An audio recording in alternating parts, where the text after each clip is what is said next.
سلام علیکم مردم عزیز ایران. امشب موقعشه.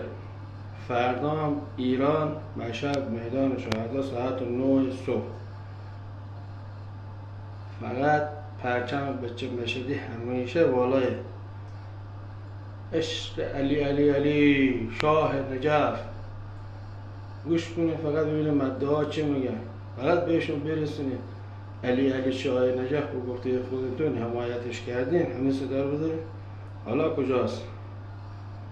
چرا دلش رو شکستین؟ چرا از هیئتا بیرونش کردین؟ های میون درا، های بچه هیئتی، شما اسم خودتون گذاشتین بچه هیئت و بچه شیعه امیرالمومنین. و من که بهشون ثابت شده بودم، من همه علی علی هستم و گفته آقایون مهربان ازم خبر دارم، برسونید یا حق.